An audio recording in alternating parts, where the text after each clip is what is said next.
Hi, Jimmy Krasov speaking. Um, just now, I'm making a book, um, Force Against Violence, From Lies to War, to Wars, maybe. I'm not sure about the subtitle. I say I'm making the book because I'm not writing it in the full sense of the word. This book will be a collection of my essays on more light. This book will be a collection of my essays and historical attitudes about history of resistance to violence with the force of mind, the force of love, the force of non-violence, so on and so forth.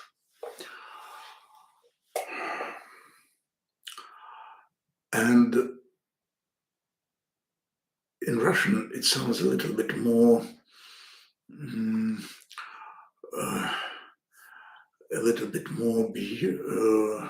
smart from force against violence, because there is one common root, sila. So it will be sila against насилие. Force is sila and violence is насилие. I guess it's overforce. So any violence is improper use of the force, and I think it's a great thing, a great definition, because usually we speak about non-resistance, and that's a mistake. Violence is the resistance. Violence is the resistance to love, to humanity, to life. And force is just the creative force. So, and I began thinking, what is the primary unit of violence, of the overforce, of the improper force? You see, just like with electricity, what is the unit of electricity? Sorry if I'm wrong, because you see, I'm more Harry Potter than Albert Einstein. And I should say that electricity is measured by watts in the name of the late Mr. Sir Watt.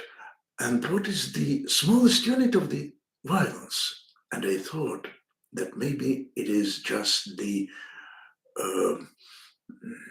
speaking too loud. Oh, and it will be violence, especially against children, although children is a special case. Not the physical violence, just a small, high level of speaking, and this is the improper use of your force. But then I thought that suddenly we have Putin, we have our Kremlin leader, who is Lenin today. I shall repeat again and again that Lenin, not Hitler, Stalin, is the worst Omar. Lenin is the worst and first creator of totalitarianism. And one must not underestimate his influence and the force and violence of the system, of the structure which he produced, totalitarianism. Putin never speaks in some high tone. He never speaks too loud. He never shouts. He just has a sort of the Lord's irony, of the God Sabaoth, who is looking from upon to these ants, what they are doing. So the first unit of overforce, of violence, is a lie. And there was a very strange, a very important thing. When the defenders of violence give us their arguments, they always begin with children. Won't you protect a small girl and against the rapist? Or won't you stop a blind man who is going to the, what's in English?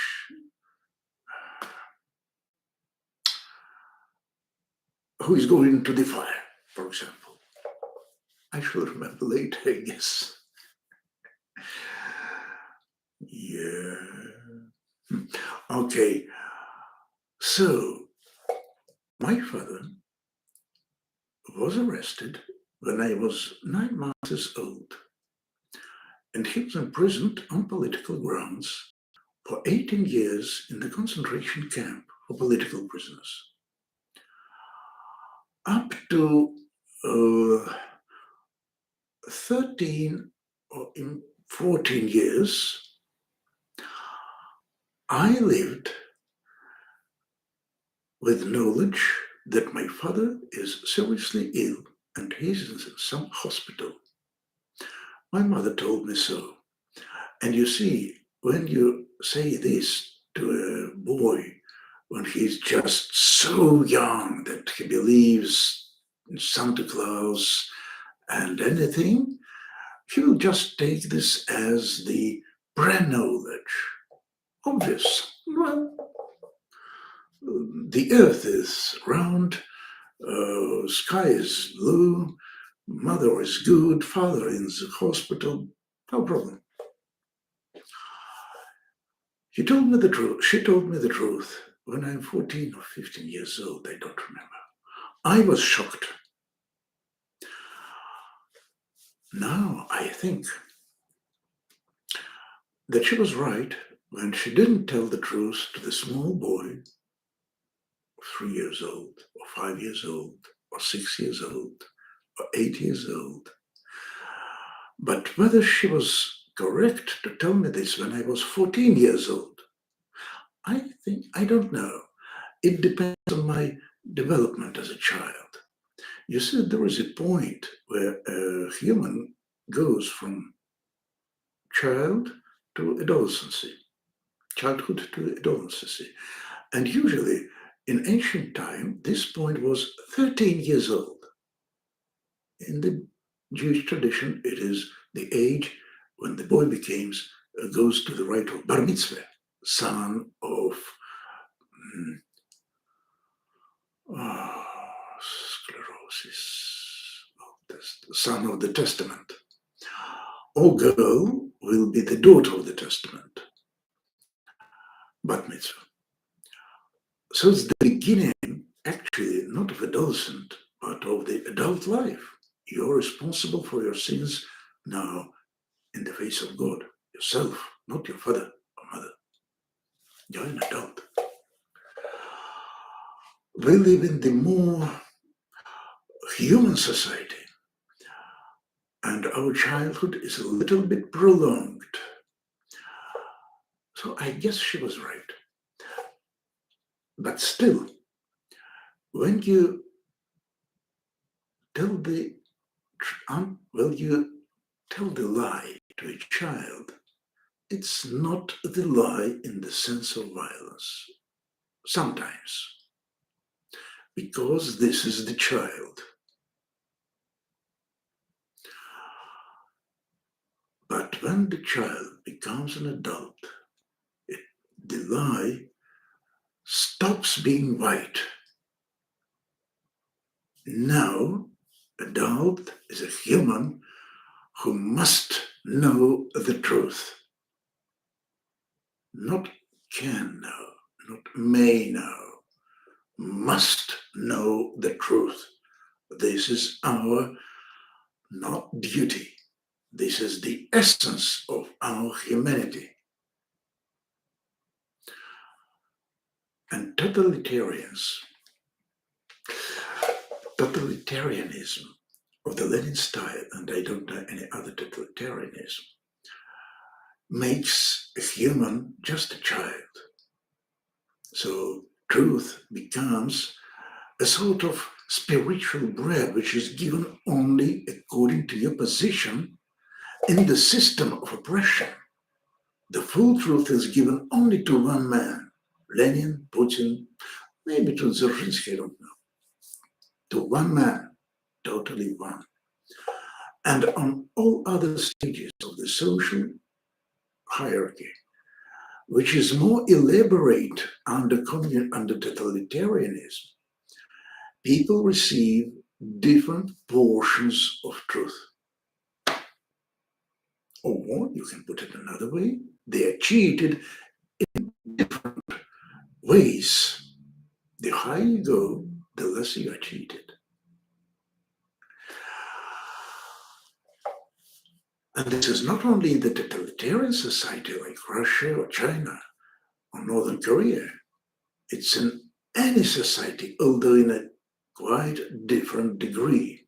We use lies while dealing with adults. And this is the sort of violence, from lies to violence. This is a good alliteration, just like sila, насилие, lies and violence. I think in English the title of my book will sound well, although I'm sure I will not translate it. I shall not translate it.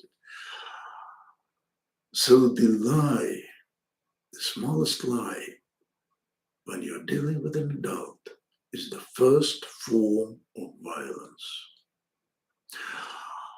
And when I understand this, I become more kind to those movies of Hollywood, the soap operas, where a wife can leave her husband only because he lied.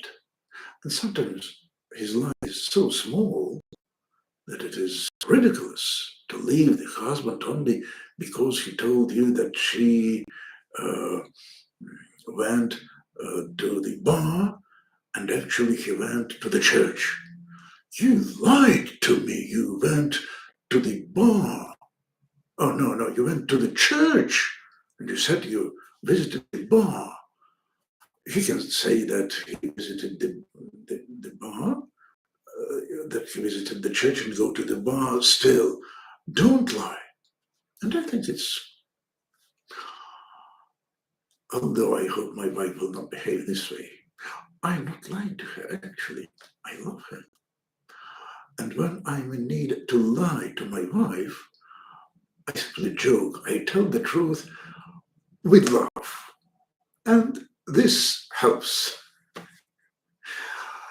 Jokes, humor, it's one of the main secrets of love, which makes the love possible, which makes love possible. Sorry for my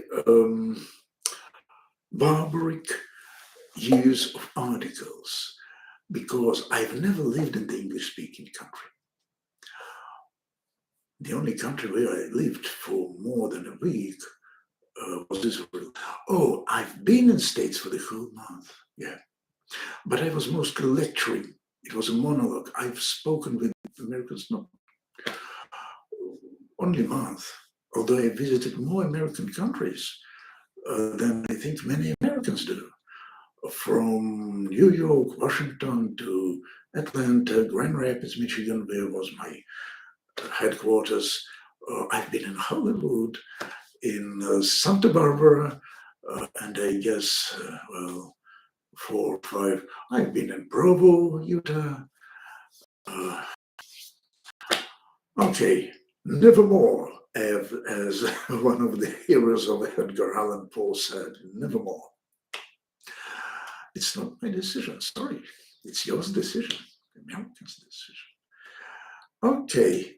Okay. When I've studied English in the school, and it was an elite school for the Ministry of Foreign Affairs, for the children of the employer of the Minister of the Foreign Affairs, And I lived in the neighborhood. That's why I was allowed to visit the school. Now it's absolutely closed to anyone except the children of apparatchiks.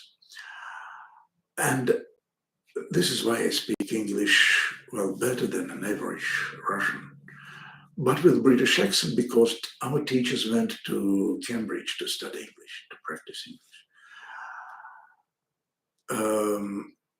And I was ill when there was a lesson about articles for a week. This is why articles are just like ants or elephants. They go anywhere they want. Okay, Jimmy Krotov from Moscow. Goodbye.